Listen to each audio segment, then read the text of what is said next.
خالد بن ولید رضی اللہ تعالیٰ عنہ، جنہیں سیف اللہ یعنی اللہ کی تلوار کے نام سے جانا جاتا ہے، دنیا کی تاریخ ایک ایسے عظیم سپہ سالار کا نام ہے جن سے بڑا فوجی حکمت عملی ساز اور فنون جنگ کا ماہر جرنیل پیدا ہی نہیں ہوا۔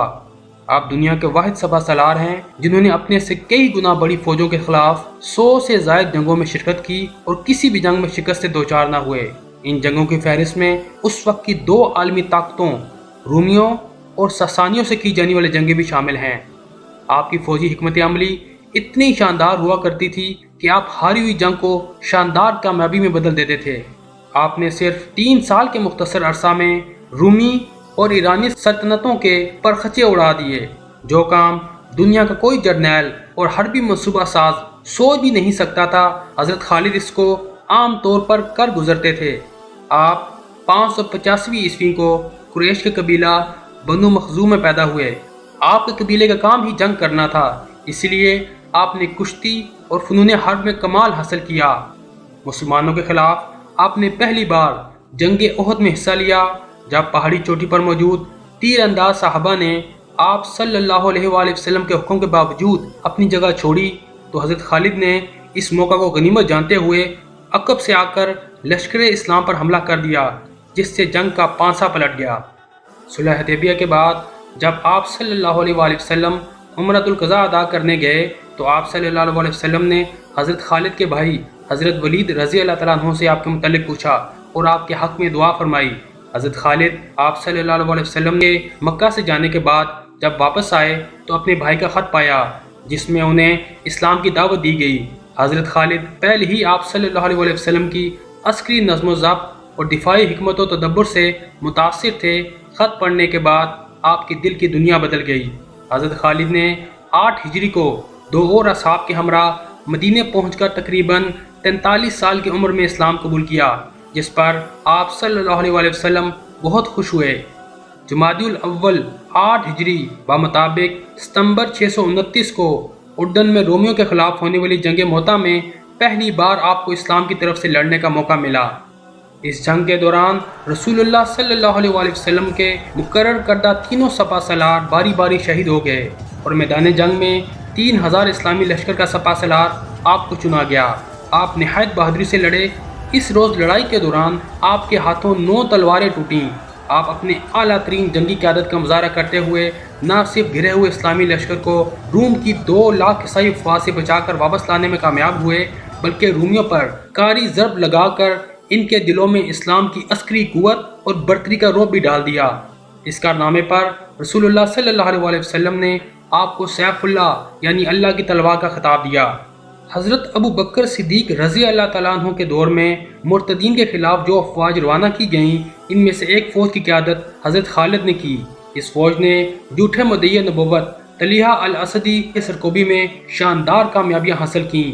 شوال 11 ہجری بمطابق دسمبر 632 کو یمامہ کے مقام پر آپ نے مسلمہ کذاب کی 40,000 فوج کے خلاف مسلمانوں کے 13,000 کے لشکر کی قیادت کی۔ یہ بہت گھمسان کی لڑائی تھی۔ شدید جنگ کے بعد مسلمہ اپنی فوج کے 21,000 لوگوں کے ساتھ مارا گیا اور اس کی قوم بنو حنیفہ داخل اسلام ہو گئی۔ اس جنگ میں 1200 مسلمان شہید ہوئے۔ مسلمہ کذاب کے قتل سے خلافت اسلامیہ کو ایک ہولناک داخلی فتنہ سے مکمل نجات مل گئی۔ اس فتنے کے خاتمے کے بعد مسلمانوں نے بیرونی خطرات کی طرف توجہ کی۔ اس وقت مسلمانوں کو 2 عالمی طاقتوں ایران اور روم سے خطرہ تھا۔ حضرت ابو بکر صدیق رضی اللہ تعالیٰ عنہ نے حضرت خالد کو ایرانیوں سے لڑنے کے لیے الابلا کی طرف بھیجا، جہاں آپ نے ایرانی فوج کو شکست فاش سے دوچار کیا۔ حضرت خالد رضی اللہ تعالیٰ عنہ کی طرف سے ہمیشہ ایسی جنگی حکمت عملی استعمال کی جاتی تھی کہ جس سے ایرانی ناواقف ہوتے۔ آپ کی جنگی حکمت عملی کو دیکھتے ہوئے سلطنت ایران نے اپنے اعلیٰ ترین جرنیل آپ کے مقابلے کے لیے بھیجے، لیکن صرف چند ماہ کے عرصہ میں ہی آپ نے پورا عراق فتح کر لیا۔ شام میں جب رومی سلطنت کے شہنشاہ ہرقل نے ایک بڑی فوج اکٹھا کرنا شروع کی تو حضرت ابو بکر صدیق رضی اللہ تعالیٰ عنہ نے حضرت خالد کو حکم دیا کہ وہ فوراً شام پہنچیں۔ اس وقت ایران سے شام جانے کے 2 باقاعدہ راستے تھے۔ ایک راستے پر رومی قلعے بنے ہوئے تھے اور وہاں سے بغیر جنگ کے گزرنا ناممکن تھا۔ دوسرا راستہ بہت طویل تھا اور وہاں سے شام کے مجاہدین تک پہنچنے میں بہت زیادہ وقت لگ جاتا۔ پھر آپ نے ایک ایسا کام کیا جو جنگی حکمت عملی کے تحت ناممکنات میں سے تھا۔ کوئی جنگی حکمت عملی کا ماہر سپہ سالار وہ کام کرنے کا سوچ بھی نہیں سکتا تھا۔ جون کا مہینہ تھا، آپ نے اپنے 9000 دستے کے ہمراہ ایک تیسرا مختصر ترین راستہ اپنایا جو ریگستان سے ہو کر گزرتا تھا، اور آپ 5ویں دن شام کی سرحد پر سوا کے مقام پر پہنچے۔ پھر آپ راستے میں کئی علاقے فتح کرتے ہوئے بصرہ کی طرف روانہ ہوئے، جو دمشق کے قریب رومیوں کا ایک اہم سرحدی قصبہ تھا۔ جمادی الاول 13 ہجری بمطابق جولائی 634 کو بصرہ فتح ہوا۔ اس کے بعد آپ اجنادین کی طرف بڑھے، جہاں رومیوں سے ایک بہت بڑا مقابلہ ہوا۔ یہاں رومی عیسائی مسلمانوں سے 3 سے 4 گنا زیادہ تھے، لیکن جب جنگ ختم ہوئی تو رومی اپنی 50,000 لاشیں چھوڑ کر یروشلم کی طرف بھاگ کر پناہ گزین ہوئے۔ اس جنگ میں 450 مسلمان شہید ہوئے۔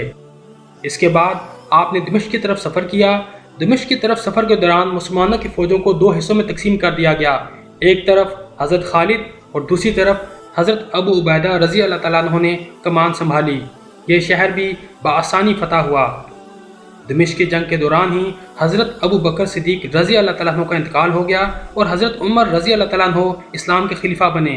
حضرت خالد کو دربار فاروقی سے سپہ سالاری سے معزولی کا حکم ملا، لیکن کسی قسم کے ملال کے اظہار کیے بغیر آپ حضرت ابو عبیدہ بن جراح رضی اللہ تعالیٰ عنہ کی قیادت میں ایک عام سپاہی کی حیثیت سے شریک جہاد رہے۔ دمشق کی فتح کے بعد رومی شہنشاہ ہرقل کو یقین ہو چلا تھا کہ اب شام ان کے ہاتھ سے نکلنے والا ہے، اور اس کے بعد بیت المقدس پر بھی ان کا قبضہ برقرار نہیں رہ پائے گا۔ چنانچہ اس نے ایک صلیبی جنگ کی تیاری کی اور ایک بہت بڑا لشکر جو تقریباً 2.5 لاکھ فوجیوں پر مشتمل تھا اکٹھا کیا۔ یہ جنگ مسلمانوں کے لیے بھی بقا کی جنگ تھی، کیونکہ اس کے بعد عیسائیوں کا اگلا ہدف مدینے کی اسلامی ریاست ہوتی۔ جنگ کی سنگینی کو دیکھتے ہوئے حضرت ابو عبیدہ نے قیادت حضرت خالد کے سپرد کر دی۔ حضرت خالد بن ولید کی جنگی حکمت عملی اس قدر عمدہ اور جدید تھی کہ اس وقت کے مروجہ حصول اور قوانین اس جنگی ذہانت کو سمجھنے سے قاصر تھے۔ آپ نے شام کے سارے مفتوح علاقے خالی کر دیے اور فوج کو یرموک کے مقام پر اکٹھا کر لیا۔ اس وقت مسلمانوں کے لشکر کی تعداد 40,000 کے قریب تھی۔ یہ جنگ 6 روز جاری رہی۔ یہ ایک گھمسان کی جنگ تھی۔ حضرت خالد نے کچھ اس طرح منصوبہ بنایا کہ جب تک رومی فوجیں تھک نہ جائیں دفاعی لڑائی لڑی جائے۔